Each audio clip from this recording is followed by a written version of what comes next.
Indian premier league 2024లో పరుగుల వరద పారుతోంది. మునుపెన్నడూ లేనివిధంగా ఈ సీజన్లో బ్యాటర్ల ఆధిపత్యం కొనసాగుతోంది. దీంతో గతంలో 150 పరుగులు చేసినంత ఈజీగా ఈసారి 200 పైచిలుకు స్కోర్లు నమోదు అవుతున్నాయి. బౌలర్లకు ఈ సీజన్ పీడకలలా మారింది. బ్యాటర్ల విధ్వంసానికి గతంలోనూ ఎన్నడూ లేనివిధంగా ఈ సీజన్లో అత్యధిక స్కోర్లు నమోదు అవుతున్నాయి. ఐపీఎల్లో అత్యధిక స్కోరు చేసిన ఆర్సీబీ రికార్డు ఈ ఒక్క సీజన్లోనే 4 సార్లు బ్రేక్ అయిందంటే పరిస్థితి ఏంటో అర్థం చేసుకోవచ్చు. ఈ సీజన్లో పరుగుల వరద పారడంపై మాజీలు అసంతృప్తి వ్యక్తం చేస్తున్నారు. బంతికి బ్యాటుకు మధ్య సమతూకం ఉన్నప్పుడే మజా ఉంటుందని, ఇలా బ్యాటర్లు దండయాత్ర చేయడం క్రికెట్కు ఏమాత్రం మంచిది కాదనే అభిప్రాయాన్ని వ్యక్తం చేస్తున్నారు. ఇక ఇటీవల Kolkata night riders, Punjab Kings జట్ల మధ్య జరిగిన మ్యాచు హిట్టింగ్ను మరో లెవెల్కు తీసుకెళ్లింది.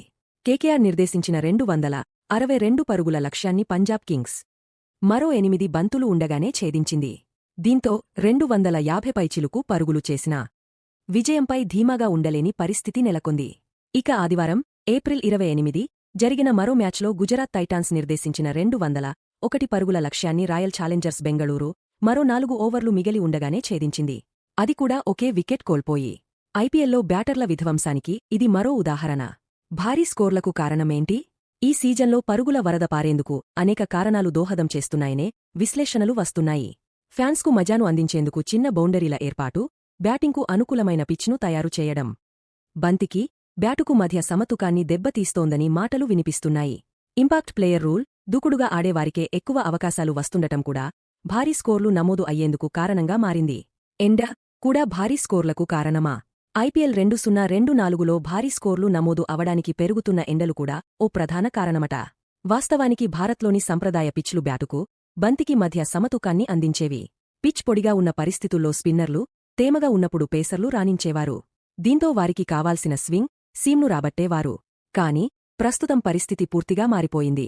పెరుగుతున్న ఉష్ణోగ్రతలు, వాతావరణ పరిస్థితులు కూడా పిచ్ మార్పులకు కారణమని ఓ క్యూరేటర్ వ్యాఖ్యానించారు. ఈ సంవత్సరం ఉష్ణోగ్రతలు చాలా ఎక్కువగా ఉన్నాయి. ఈ కారణంగా దేశంలోని చాలా పిచ్లపై తేమ ఉండటం లేదు. T20 మ్యాచుకు అవసరమైన తేమ పిచ్పై ఉండటం లేదు. ఇది పిచ్ స్వభావాన్ని పూర్తిగా మార్చేస్తోంది. అందుకే గత సీజన్లతో పోలిస్తే ఈ సీజన్లలో బ్యాటర్లకు అనుకూలంగా పిచ్ మారిపోతోంది అని పేరు చెప్పడానికి ఇష్టపడని ఓ క్యూరేటర్ చెప్పారు. బ్యాటింగ్ పిచ్ల వల్ల పేస్ బౌలర్లకు ఎక్కువగా ప్రభావితం అవుతున్నారు. ఎందుకంటే స్పిన్నర్లు ఎక్కువగా మిడిల్ ఓవర్లలో బౌలింగ్ చేస్తారు. అది వారికి కాస్త బెటర్గా ఉంటుంది అని సదరు క్యూరేటర్ చెప్పుకొచ్చారు.